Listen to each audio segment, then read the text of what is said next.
There was something different about the way she looked at me that night. We were sitting across from each other at the kitchen island, the hum of the dishwasher filling the silence, our wine glasses reflecting amber under the pendant lights. I watched as her fingers traced the rim of her glass, slow, circular, almost hypnotic, and I knew, before she even opened her mouth, that something was coming. Dana had that smirk, the one she used when she'd already made up her mind but was about to make you think you had a say in it. The kind of smile that wasn't a smile at all, more like a flare before the bomb drops. "Have you ever thought about trying something different?" she asked, voice soft but clear. "Different," I replied, raising an eyebrow. She tucked a strand of blonde hair behind her ear, still not meeting my eyes directly. "Like opening things up." I chuckled, thinking I misheard. "Opening what up?" "Our marriage," she said, finally looking at me. Her blue eyes didn't flinch. The words dropped like a sledgehammer in my chest. I blinked, swallowed. The wine suddenly felt too dry in my mouth. "You're serious?" I asked. She nodded, sipping her drink like she'd rehearsed this. "I've been reading a lot about it, listening to podcasts. It's not uncommon, especially for couples like us, stable, strong. A little bored, maybe."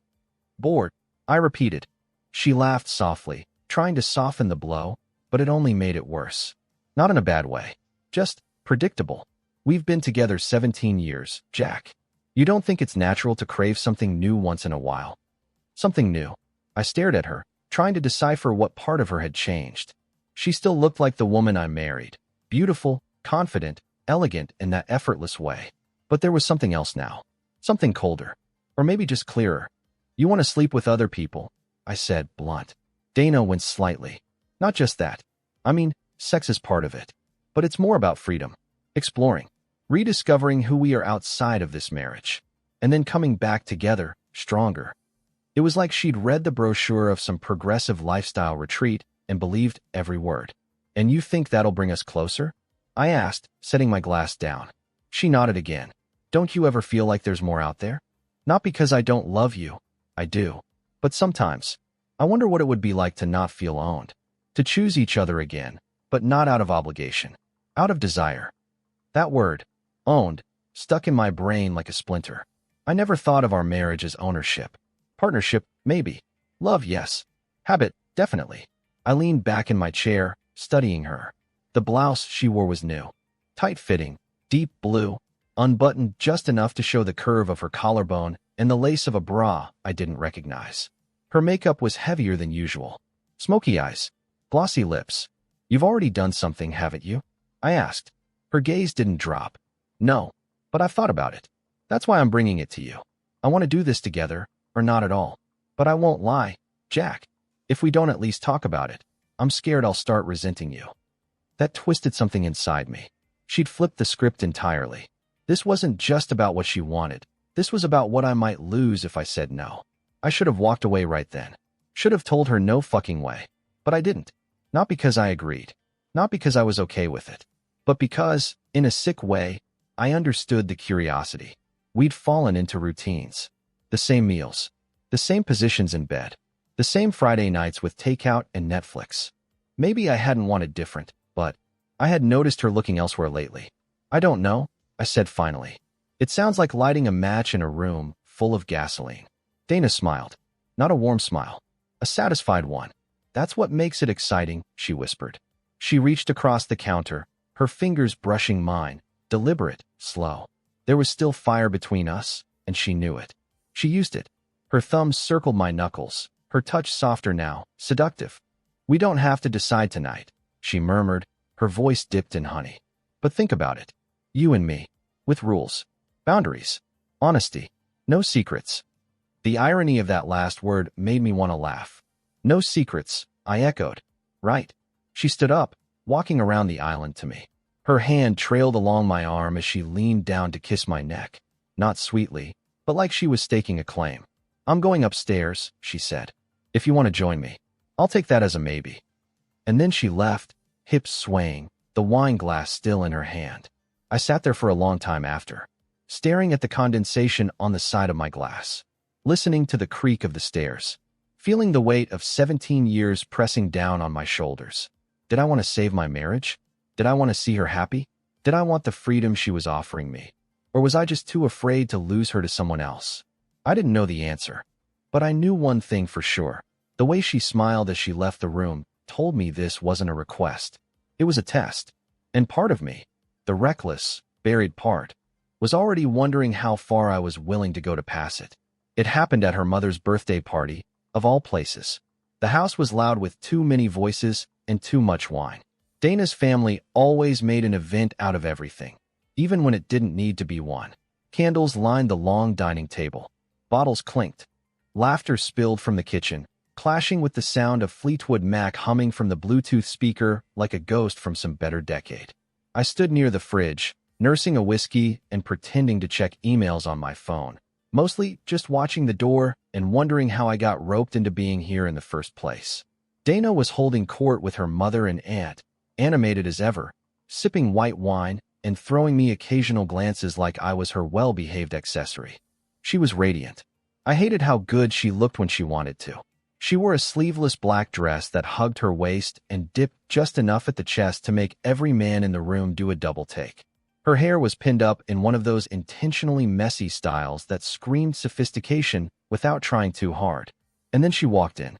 Her younger sister, Madeline, barely 28, blonde, like Dana, but not yet polished by time or control. She had that wild look in her eyes, like the world hadn't told her no often enough. The kind of woman who knew her power and didn't apologize for it. She wore high boots and a wine-colored dress that was cut a little too high on one side, legs smooth and crossed like she was ready for something to start. "Jack," she said when she spotted me. A slow smile bloomed across her lips. "Madeline," I said, playing it cool, even as something low in my chest twitched. She grabbed a drink from the counter and took a long sip, her eyes never leaving mine. "You look tired," she said. "Marriage dragging you down?" I laughed once dry. "Marriage is fine." She tilted her head. "Is it?" The way she said it, casual, but with razor edges, made me look away. She noticed. Of course she noticed. Dana walked by just then, brushing my arm. A signal or a warning. Her fingers lingered half a second too long. She gave her sister a clipped smile. "I see you've found Jack," Dana said. "Try not to bore him to death." "Oh, I won't," Madeline purred. They shared a look. Something passed between them. Maybe a past argument. Maybe a memory I wasn't meant to understand. Dana disappeared back into the kitchen, already halfway into her next conversation. I turned back toward Madeline and found her closer now. Too close. "You know," she said, her voice softer now. "I used to have a thing for you." My heart jumped. I swallowed it down. "You were a teenager." 18, she corrected. "Legal. And curious." I blinked, caught off guard by the bluntness. "You're not serious." She took a slow step forward. I could smell her perfume now, something sharp, floral, deliberately provocative. Her lips were close to my ear, and she leaned in just enough to speak low. "Let's go upstairs." I froze. Not because I wanted to say no, but because I didn't. My eyes darted toward the hallway. The staircase was empty. Guests littered the other half of the house. Dana was on the far side of the kitchen now, laughing a little too loudly, showing off like she always did. Madeline didn't move away. Her lips brushed my earlobe, her breath warm. "We won't be gone long." I should have walked away. I should have told her to stop, that this was insane, that she was my wife's sister, that nothing good could come from this. I should have said all those things. Instead, I whispered, "You're playing a dangerous game." She smiled against my cheek. "Only if I lose." She turned and walked toward the hall, her fingers trailing the counter as she went, hips swaying like they were made for sin. I watched her disappear around the corner. I felt my body move before my brain did, like I was pulled by something older than logic, something primal. Each step toward that staircase felt like stepping onto cracking ice. I passed Dana on the way, and she barely noticed, too wrapped up in her own self-importance to care where I was going. Upstairs was quiet. Too quiet.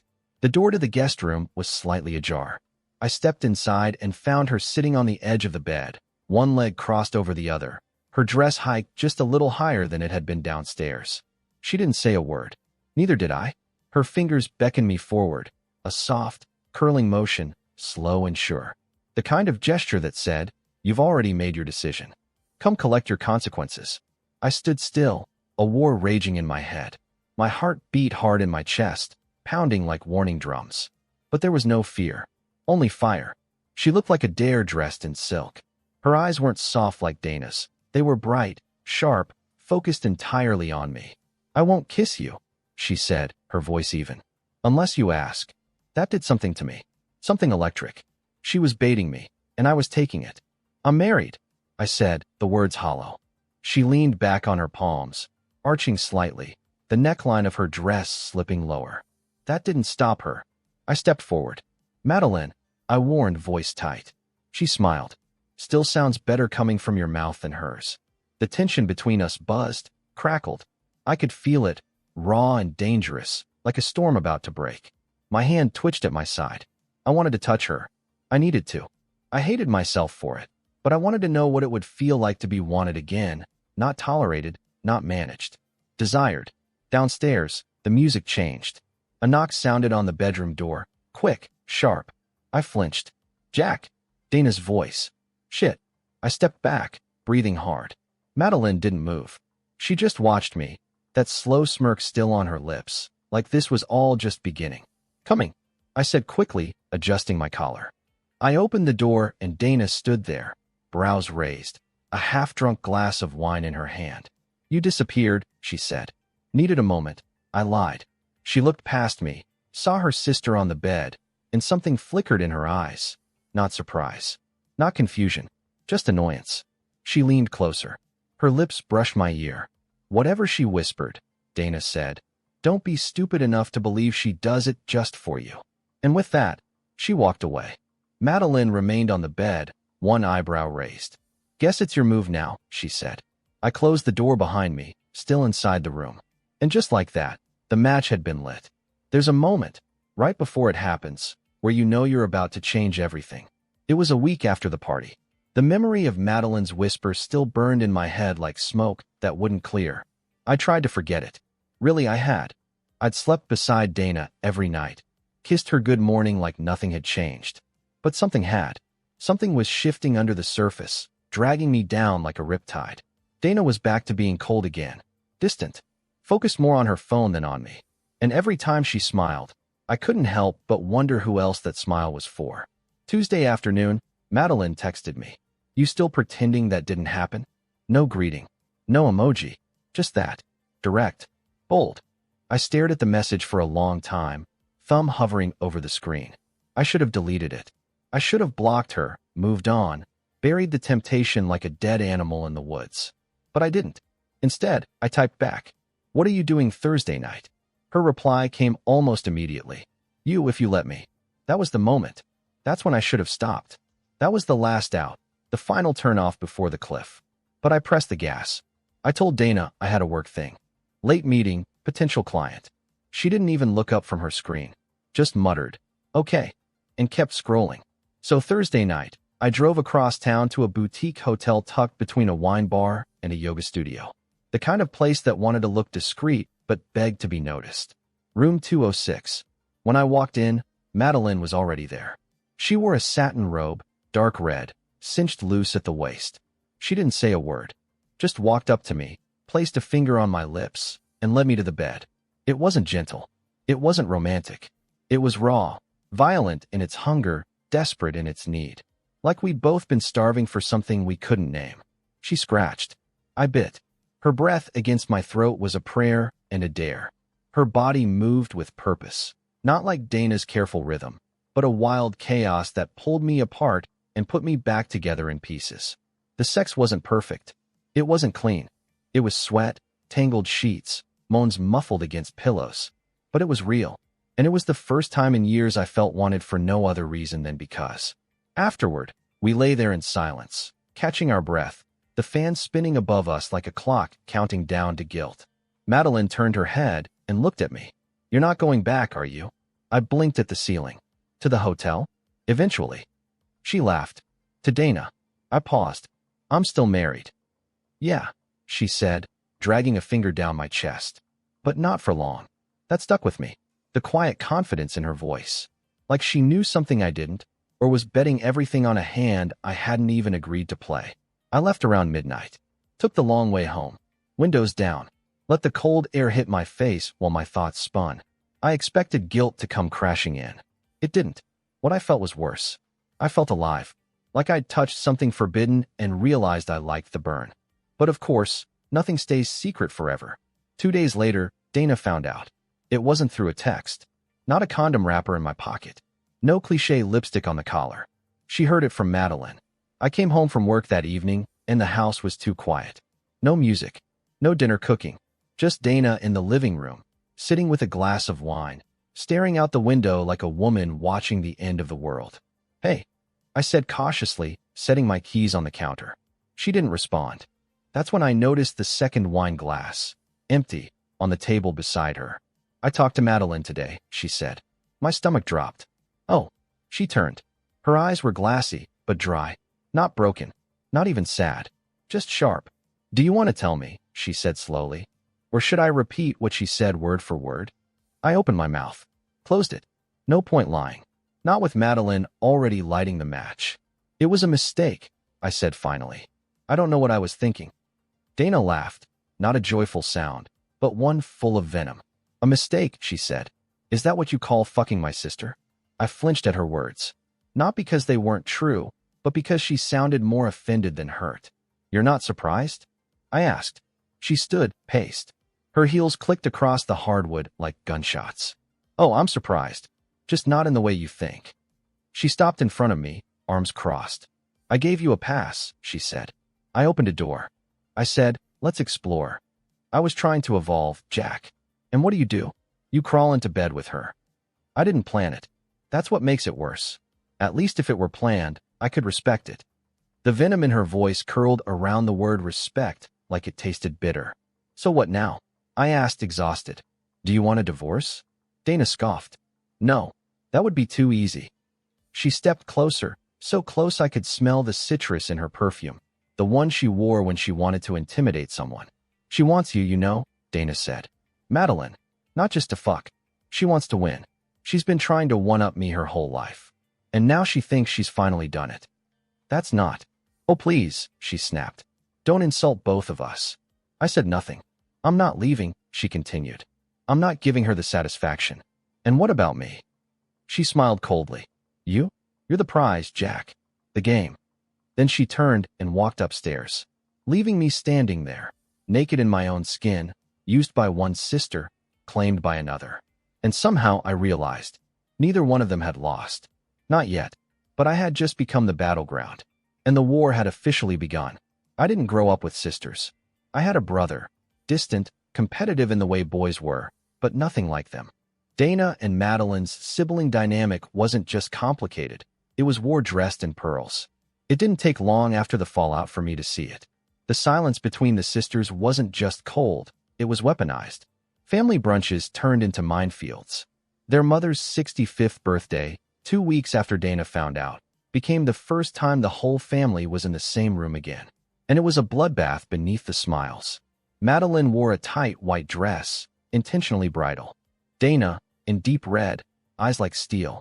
I watched from the kitchen, trying to avoid being drawn into their orbit, but I could feel them circling me. It wasn't about reconciliation anymore. It wasn't about hurt feelings or betrayal. It was about winning. "Jack," Madeline said sweetly, brushing past me to reach for the wine. "You didn't tell me you were coming today." Dana's voice floated in from the other side of the island. "He doesn't need to tell you anything, Mads." "I was just being polite," she purred. "You know how rare that is in this family." I stepped back and let them go at it, watching their mother pretend not to notice. She was always good at denial. That's probably where Dana learned it. It wasn't always like this, I later learned. In high school, Dana was the straight-A, homecoming queen type. Perfect smile, leadership roles, dates with boys who wore polos and drove their parents' Autos. Madeline, 6 years younger, grew up in the shadow of all that perfection. Every compliment Madeline got started with, "Not as much as your sister, but..." And now, all these years later, I had become the latest chapter in their lifelong competition. The worst part? I felt it in every interaction. Dana had stopped treating me like a husband. Instead, she treated me like an asset. Her touches were more deliberate now. Her kisses longer, more performative, like she wanted me to report back to her sister that the queen still ruled the castle. I'd come home from work to find her cooking in lingerie, something she hadn't done since our honeymoon. Her phone stayed face up now, open. Her texts suddenly full of updates and compliments and questions about my day, as if she'd just remembered I existed. One night, after dinner, she pulled me into the bedroom and pushed me onto the bed without a word. Climbed on top. Took control. Her eyes never left mine. "You're mine," she said as she moved. And in that moment, I believed it. She made me feel like hers again. And maybe a part of me, the part that still hoped we could salvage something. Let her. But then there were the other moments. The quieter ones.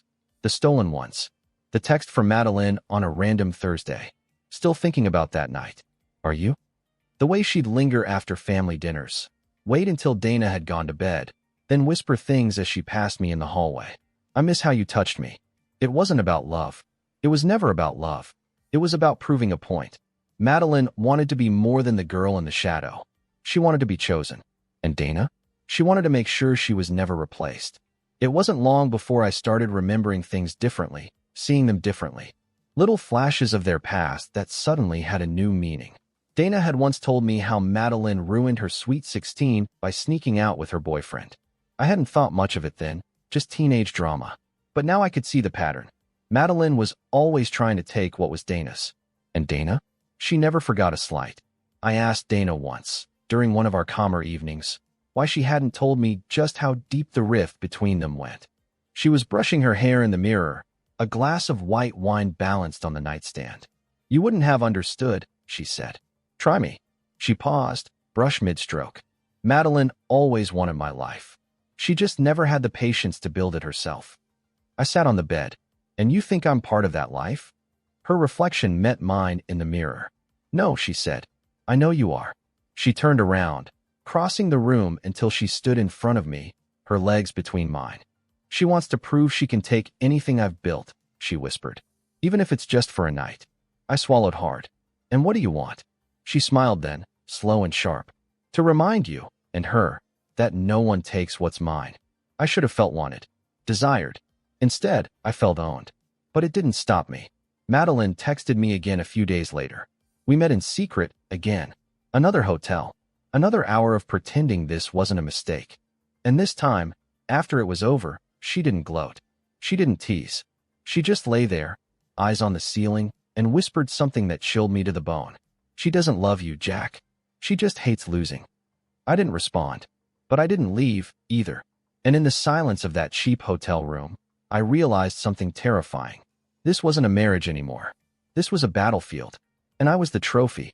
By the time the holidays rolled around, I'd stopped trying to tell myself I was in control.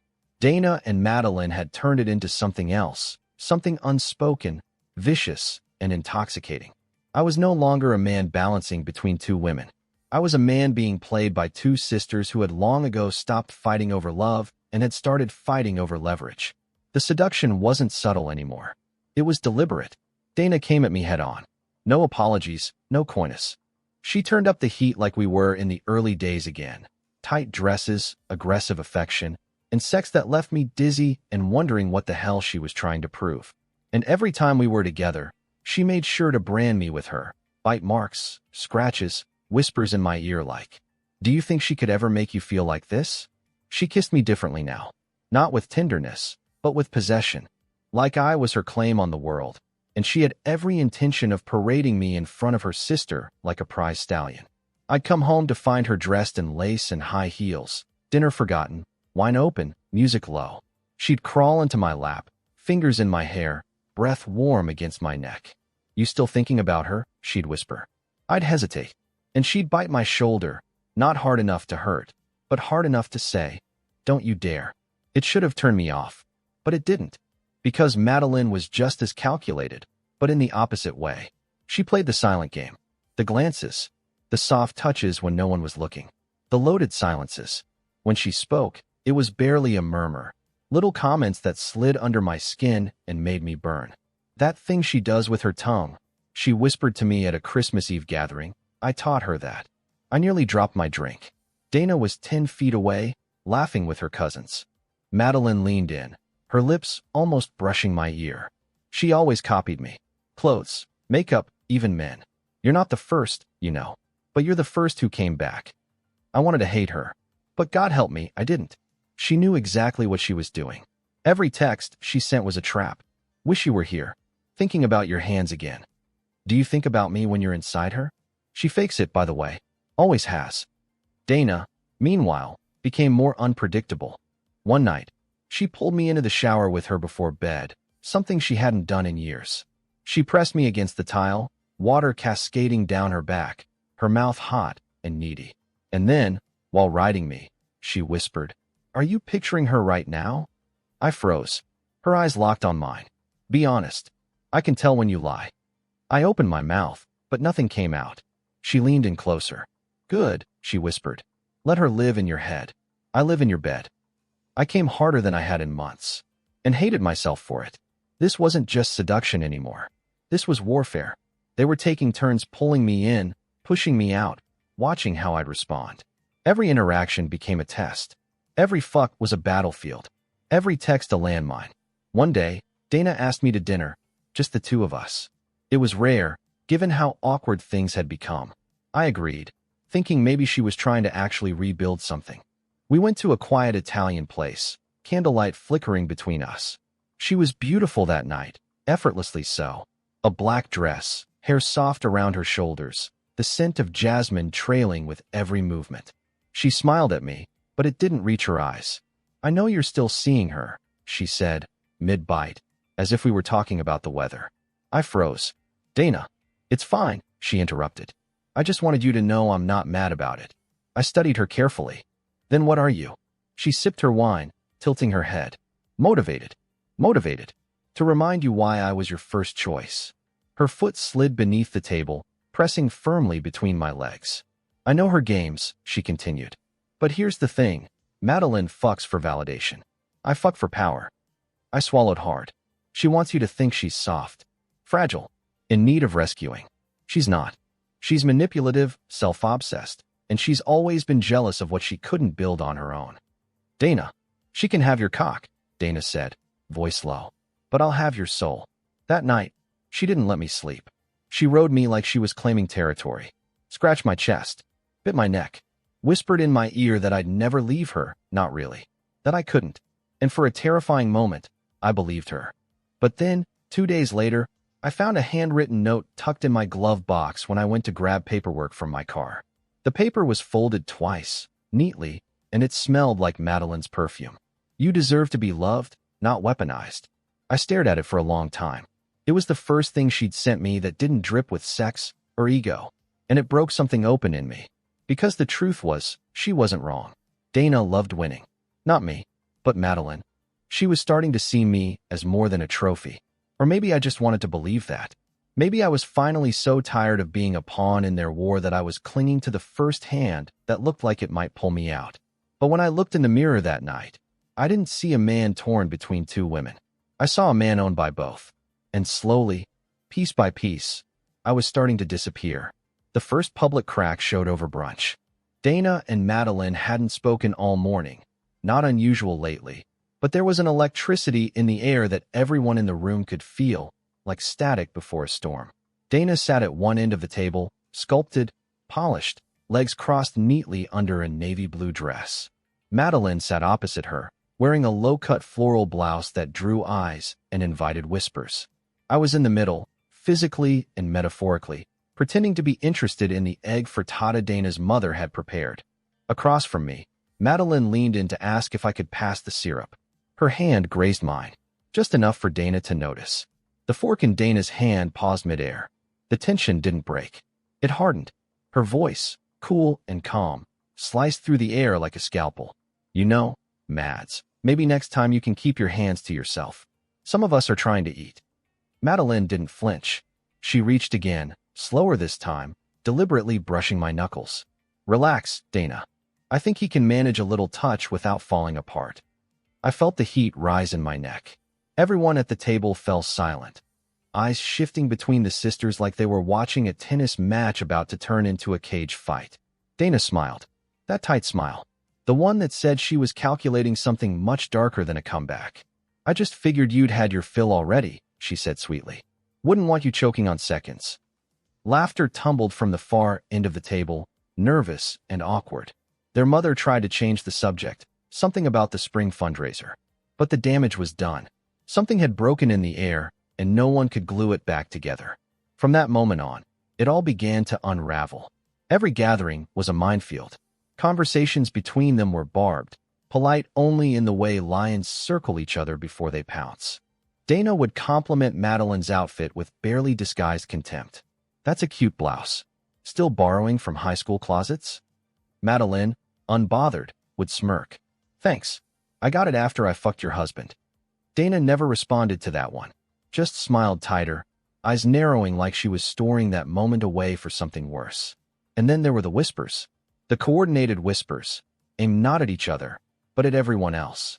I began to notice how Dana would talk about Madeline's instability to her friends. How she would say things like, "You know, she's always been a bit needy." Madeline countered by leaking little truths to people in our circle.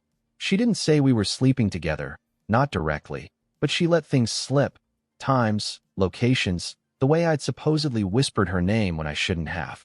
It didn't take long before friends began pulling me aside.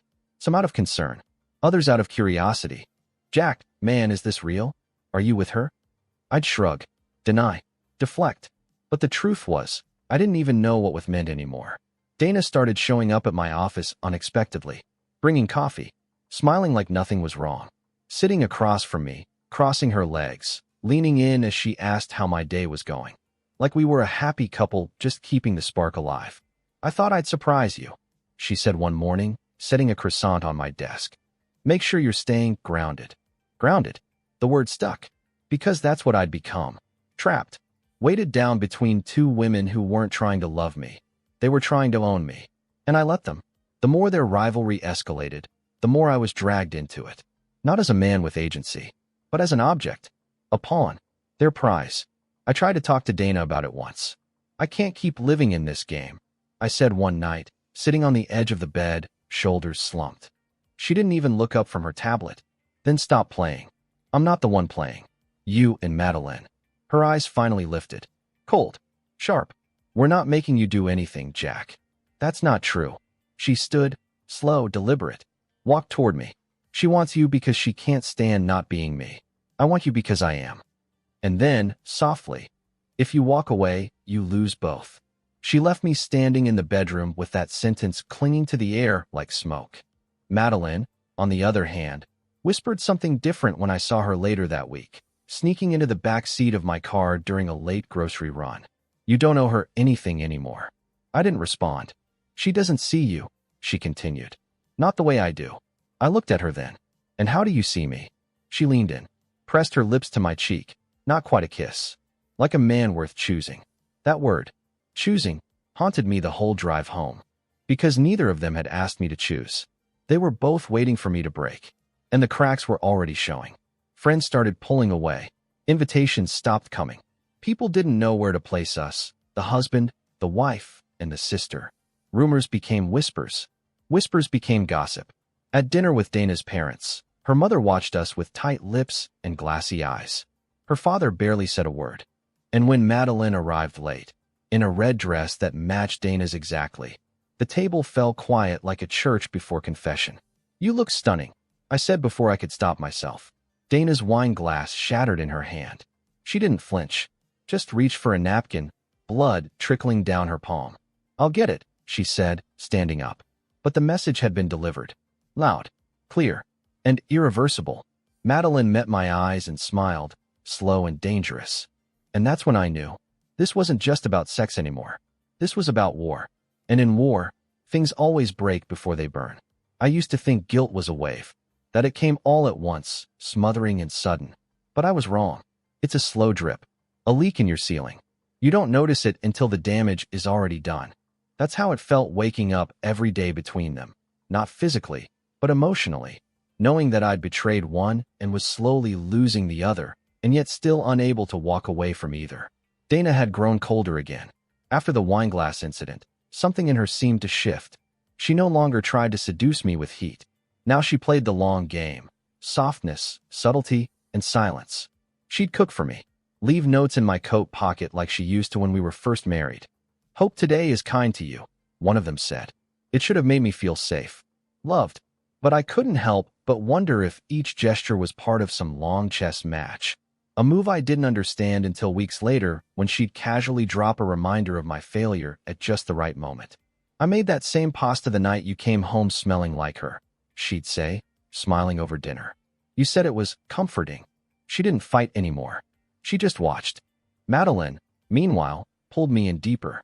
She stopped being coy. She stopped pretending. Now she came over when Dana was out. She'd text when she was 5 minutes away, walk through the front door like she belonged there, and press me against the nearest wall with lips full of want. It stopped being just sex. She started staying longer, cooking breakfast in my kitchen, wearing Dana's old shirts without asking me questions Dana hadn't asked in years. "What scares you the most? What were you like before you settled? What if you could start over?" I answered her. I told her about my younger years, the travel I didn't take, the dreams I folded into a drawer after we bought our first house. Madeline didn't interrupt. She didn't rush to fill the silence. She listened. And one morning, after we'd made love and were tangled under a blanket on the couch, she whispered, "You don't have to live like this." "Like what?" I asked. "Like someone else's choice." That broke something open in me, because that's exactly what I'd become, Dana's choice. Her claim, her legacy. And Madeline, she wasn't offering salvation. She was offering escape. The only problem was, I didn't know where I belonged anymore. One evening, Dana found a single blonde hair in our bed. It was long, caught in the sheets near my pillow. She didn't say anything right away, just sat on the edge of the mattress, holding it between her fingers like a relic from a dead god. When I walked in, she looked up. "I'm tired," she said. "So tired of pretending this isn't killing me." I stood in the doorway, unsure whether to approach her or run. She continued, "I thought I could play your game, that if I played it better than her, I'd win you back." Her voice broke then, just a little. "But you're not a prize, are you?" I said nothing. "Tell me," she whispered. "Is she who you want?" My throat tightened. "I don't know." She turned slowly, eyes red but fierce. "You don't get to not know, Jack. Not anymore." She stood, moved past me, her shoulder grazing mine. I deserve more than a man torn in two. And she was right. But the truth was, I was split clean down the middle. Madeline filled spaces Dana hadn't touched in years. She made me feel like me again, not the version that folded socks and budgeted vacations and watched the clock tick down on routine. With her, I felt unpredictable, desired, alive. But Dana was history, foundation. Every inside joke and late-night fight and shared glance across rooms full of strangers. She was the life I'd built, the woman who knew all my worst traits and stayed anyway. And some nights, when she touched my hand at dinner or whispered my name in the dark, I saw flickers of the girl I'd married, the one I used to crave like breath. So I kept lying. To both of them. To myself. Until the lies started slipping through the cracks. We went to a friend's engagement party, Dana and I, dressed up, plastic smiles in place. Madeline was there too. She wasn't invited, but she came anyway. She wore a short black dress and red lipstick, the kind Dana never dared. She stood just close enough for me to notice, just far enough to deny. When Dana stepped away to speak to the bride-to-be, Madeline appeared beside me at the bar. "You look tired," she said. I didn't answer. She sipped her drink. "Come home with me tonight." "I can't." "You can." I looked at her, at the curve of her lips, the knowing in her eyes. And for one second, one terrifying second, I almost said yes. But then Dana's voice floated over the music. "Jack." We both turned. She was standing a few feet away, holding 2 drinks. Watching us. Madeline smiled. "Oops." I walked back to Dana, feeling her eyes follow me the entire way. That night, Dana didn't say a word in the car. And when we got home, she walked straight upstairs, climbed into bed, and curled away from me. She didn't cry. She didn't scream. She just left me there, sitting on the edge of the mattress, wondering how I'd become a man so broken he didn't even know who to beg for forgiveness. I stared at the wall for hours, my phone buzzing with a message I couldn't bear to read. I meant what I said. We could still leave. Just say the word. But I didn't respond. Because how do you choose between the life you promised and the one that makes you feel alive again? The first time I realized I might actually lose everything was when Dana threatened to go public. We were in the kitchen, early morning. The coffee pot hadn't even finished gurgling yet, and the air still held the haze of sleep. She was leaning against the counter, arms folded, hair pulled back in that no-nonsense ponytail she wore when she meant business. "I've drafted an email," she said, casually stirring her coffee. I blinked at her. "What? To your parents? Your boss? A few of our mutual friends? It's pretty neutral. Just facts. Jack has been in an ongoing affair with my sister Madeline." "Yes, that Madeline." I even attached screenshots. I felt the floor tilt beneath me. "You're bluffing." She raised one eyebrow. "Try me." My hands clenched at my sides. "Jesus, Dana." "Oh, don't get all righteous now," she said. "You brought this into our house, into my life, and now you want to pretend you're the victim?" "I'm not pretending anything." "No," she agreed. "You're just dragging your feet because deep down, you know neither of us deserves the version of you who refuses to choose." I didn't respond. I couldn't, because in that moment, she wasn't wrong. "I haven't sent it," she continued, her voice softer now. "But I will. If she keeps pushing. If you keep sneaking off like some teenager playing fantasy in hotel rooms." She said she'd leave everything behind. I blurted. Dana froze. "What?" "Madeline," I said. "She said she'd walk away from all of this. From the family, from the mess. For me." Dana laughed, sharp and humorless. "Of course she did. That's what she does, Jack. She makes grand promises in private, then lets everyone else deal with the wreckage." "She means it." "No," Dana said, stepping closer. "She wants to mean it, but she doesn't know how to commit to anything that doesn't revolve around being the center of attention." "You think she's running toward you?" "No, she's running from me." That might have been true, but what Dana didn't realize, or maybe didn't want to realize, was that I was starting to run too. Not just from her, but from the person I'd become inside this twisted competition. That night, Madeline showed up at my office after hours. No warning, no text. Just walked in like she belonged there, dressed in a long trench coat and dark red lipstick. "I can't keep doing this," I told her, the moment the door clicked shut. She didn't flinch. "Then let's stop sneaking." "What, just come clean? Blow it all up?" "I'll do it," she said, stepping closer. "I'll pack my bags. Cut ties. I'll tell our parents, your friends, everyone. I'll walk through the fire with you." "And what happens after that?" I asked. "What if it turns to ash?" She touched my face, her fingers trembling slightly. "Then at least it was our ash." The words hit me harder than I expected, because I realized I'd been waiting for Dana to say something like that for months. Years, maybe. And she never had. To Dana, the game only mattered as long as there was a crowd watching. To Madeline, it was starting to become something else. But that didn't stop Dana from playing harder. The next family dinner was when the storm really hit. She invited everyone, cousins, old college friends, even our pastor. And she made sure Madeline was seated directly across from me. The tension was nuclear. Dana gave a speech during dessert, toasted to new beginnings, thanked everyone for their support, smiled wide, and then, casually, she dropped the grenade. "I just want to say how grateful I am for my family," she said, letting her gaze slide toward Madeline. "Even those who've made some questionable choices." People laughed nervously. Madeline's face didn't change. Because at the end of the day, Dana continued, blood is blood. And betrayal, well, it only defines you if you let it. That was it. Madeline stood up. Quiet. Calm.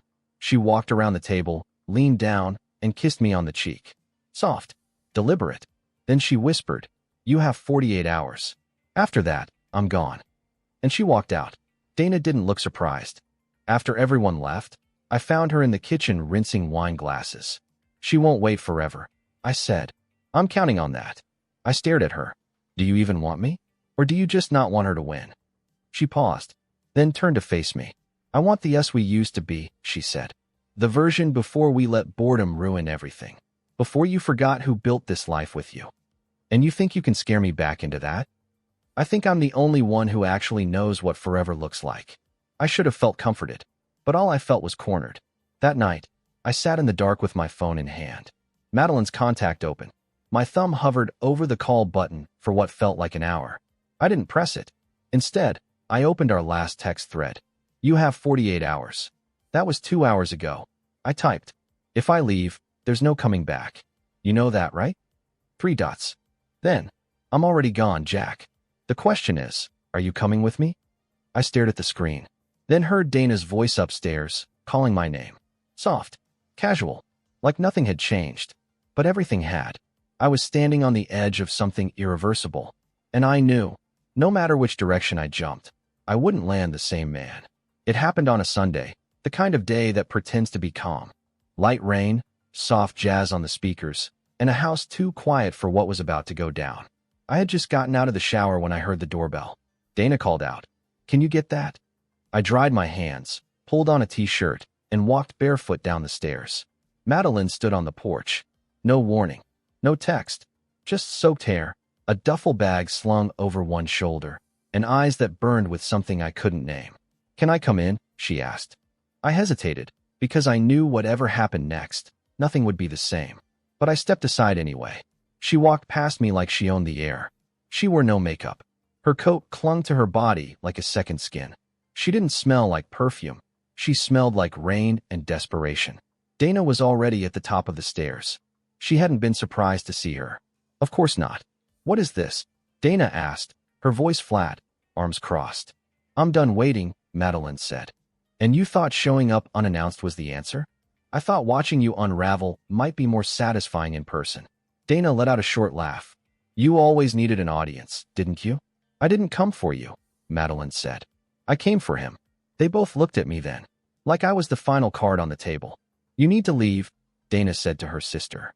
Madeline didn't move. "Make me." "Girls," I said, stepping forward. "Don't," Dana snapped. "Don't play mediator now.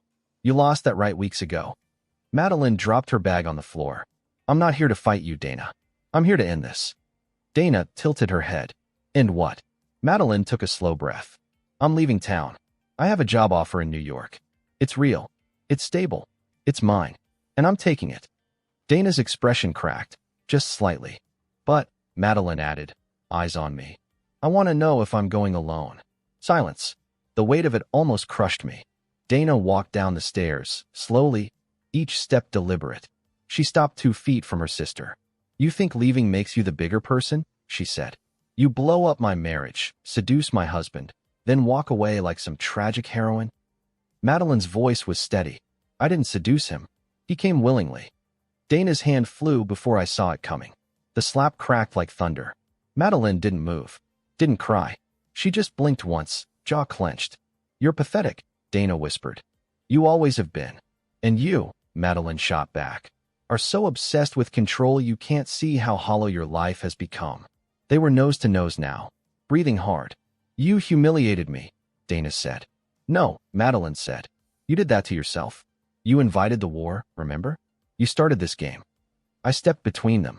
"Enough." Dana's eyes met mine, dark and glassy. "You're not saying a word," she said. "Why? Because you're still undecided?" "I'm not undecided," I said quietly. Her face froze. "Then say it."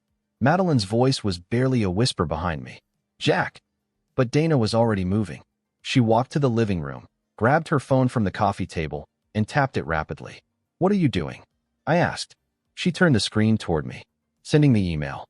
"No," I said, stepping forward. Her thumb hovered over the send button. "Why not? Let's burn it down. Let everyone know what the great Jack Carter has been up to behind closed doors." "Because it won't fix anything," I said. "It'll just prove that this was never about love for you. It was about power." She lowered the phone. Her voice cracked for the first time. "It was always about love, Jack. You just stopped noticing." That broke me, because she wasn't lying. Once, a long time ago, we were magic. She turned to Madeline. "You win. Take him." Madeline shook her head. "It was never about winning." Dana laughed bitterly. "Keep telling yourself that." She walked out the front door and didn't look back. And I didn't stop her. For the first time in weeks, the house felt still. Madeline stepped toward me, slowly. "You okay?" she asked. I didn't answer right away. I walked to the window and watched Dana disappear into the rain, her figure small beneath the gray sky. "I think she loved me," I said. "I know she did. But she loved the idea of me more." Madeline nodded. "I know that too." She took my hand. Warm. Familiar. I looked down at her. "I'm not going to New York," I said. Her eyes widened. "What?" "I'll help you pack. I'll put you on the flight. But I'm not following you to another state just to start this circus all over again. If we're going to do this, it has to be real. It has to be slow. Grounded. Not just another rebellion." She was quiet for a long time. Then she whispered, "I want real. Then let's build it." She leaned into me, her head against my chest, and for the first time in a long time, I felt like I could breathe. But even as I held her, even as the rain traced lines down the window, I knew some damage couldn't be undone. Some fires don't just burn, they scar. And we were both covered in smoke. The days after Dana left were anything but quiet. At first, the silence felt like relief. The absence of her presence, no more sharp remarks, no icy glances across the room, felt like stepping out of a pressure chamber. But then, the silence began to stretch. It lingered in the kitchen where her coffee mug used to be. It haunted the closet with the hangers she left behind, swaying like ghosts in the morning breeze. Madeline stayed. Not officially, not with suitcases or declarations. She came over in the evenings, cooked with me in the kitchen, sat beside me on the couch, and sometimes didn't leave until morning. But we both avoided the word together. Not because we didn't want it, but because everything around us still smelled of smoke. We told ourselves we'd wait, give things space, let the air clear. But the truth was, the fire hadn't finished burning yet. The fallout came fast. Dana's email didn't go out. She never hit send. But that didn't stop the whispers. It started with our friends. Some disappeared completely. People who had once been weekly dinner companions now ignored our texts, stopped responding to invites. Others reached out quietly, awkwardly, asking if it was true. They never named the betrayal directly, just tiptoed around it, like we were radioactive. Then came Dana's family. Her mother called me first, crying.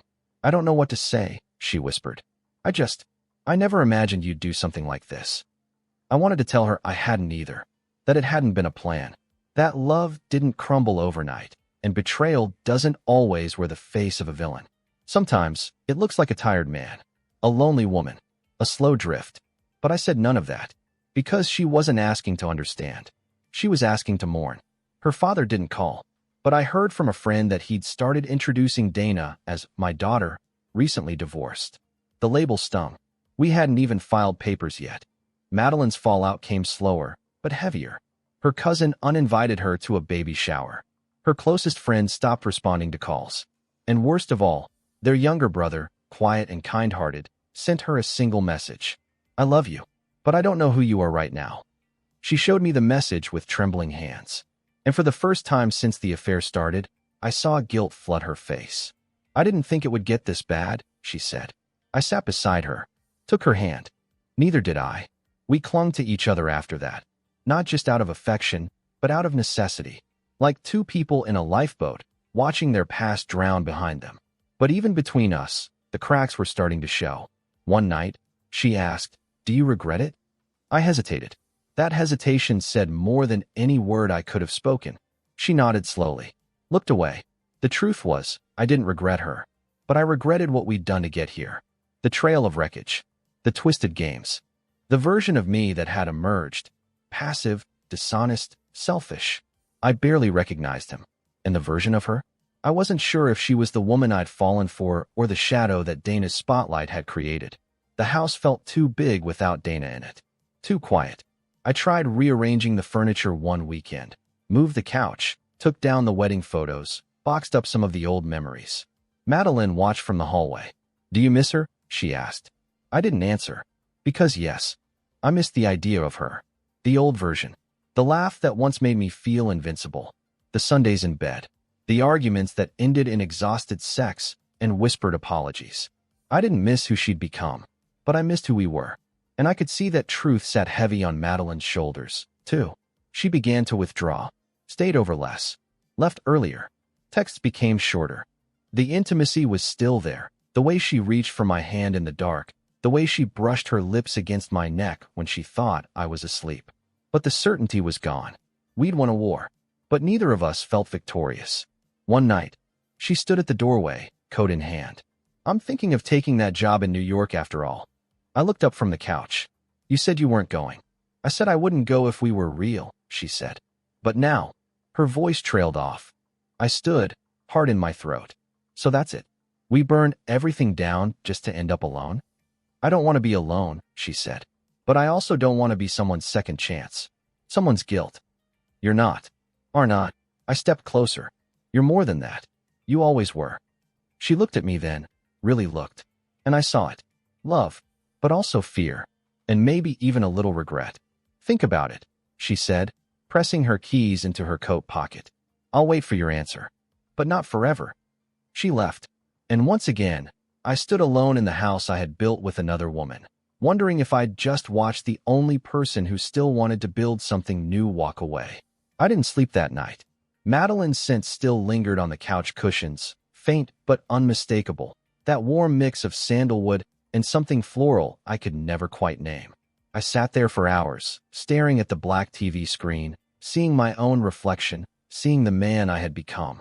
Everything was already broken. There wasn't going to be a clean ending. No version of this where everyone walked away with their dignity intact. I knew that. I think I'd known it since the night I first touched Madeline and didn't stop myself. But now, for the first time, I had to choose. Not stall. Not hesitate. Not let the women circle each other while I kept myself half committed to both. Dana was gone, not just physically, but emotionally. Whatever was left between us was ashes. She hadn't called. No follow-up email. No divorce papers yet either, but I knew they were coming. She wasn't the type to drag things out once she'd made a decision. And Madeline, she was still waiting. But not for long. I spent the morning in the attic, digging through boxes, trying to find something. A feeling, a memory, maybe even a sign. I opened one labeled wedding stuff, and inside were photos, old letters, dried flowers, a champagne cork from our honeymoon. I found a photo of Dana and me at the beach, years ago. She was laughing, completely unposed, hair in her face, eyes closed. We looked real then, and happy. But nostalgia is a liar when you're lonely. I tucked the photo back in the box, closed the lid, and made the call. Madeline picked up on the second ring. Hey, she said, her voice cautious. I've made my choice, I said. Silence. Then a slow exhale. Okay. I want you. Not out of rebellion. Not out of revenge. I want you, Madeline. When she spoke again, her voice was trembling. Say it again. I want you. The transition wasn't smooth. No one welcomed us with open arms. Dana's family, understandably, cut all contact. Her mother blocked my number. Her father sent me a cold, 3-sentence email wishing me clarity and peace, which felt more like a curse than a blessing. Some of our mutual friends took sides. Most of them took Dana's. And honestly, I didn't blame them. Madeline moved in slowly. First her toothbrush, then her shoes, then finally her books and photos. I cleared out a drawer for her, then a closet, then half the bathroom cabinet. We started building routines. Quiet ones. Morning coffee. Sunday grocery runs. Shared playlists. She started reading to me at night, something Dana and I never did. But even in the quiet moments, the ghosts lingered. Once, while folding laundry, I found one of Dana's old scarves tucked into the back of the linen closet. Madeline saw it in my hand, and her smile faltered. Still holding on to her? She asked. No, I said honestly. Just not done letting go. She nodded. That's fair. Madeline didn't try to erase Dana. She didn't demand I forget. Instead, she focused on being present, not a replacement, but a new chapter. I respected her for that. One night, a month after we'd made it official, I came home to find her in the kitchen, barefoot, music playing softly from the speaker. She was dancing while she chopped vegetables, swaying her hips in that casual way that made my chest ache. When she noticed me, she smiled. You're staring. I always do. She walked over, wrapped her arms around my waist, rested her head on my chest. I still feel like I'm stealing something, she said. You're not. I was the villain, Jack. To them. To her. We all were, I whispered. But villains are just people who made the wrong choices at the wrong time. And now? Now we try to make better ones. We ate dinner on the balcony that night, watching the city lights blink against the dusk. I asked her what she would have done if I hadn't called. I would have left, she said. Gone to New York. Started over. And us. She looked down. I would have wondered forever. I reached across the table and took her hand. No more wondering. It's not perfect. There are still days I catch her staring at the door like she's expecting it to open and reveal Dana, furious and vengeful. There are nights I dream about the life I left behind, the stability, the structure, the old familiarity of marriage. But those thoughts fade. Because Madeline makes me laugh in the morning. Because she listens when I talk about the things I thought no one cared about. Because she looks at me like I'm not a mistake, but a man worth choosing again every day. And I choose her back, not out of thrill, not out of defiance, but because in the end, the fire that scorched everything also made something new possible, something raw, messy, and human, something real. We paid for it. God, did we pay for it? And the family? The holidays? The old life? All gone. Scorched earth.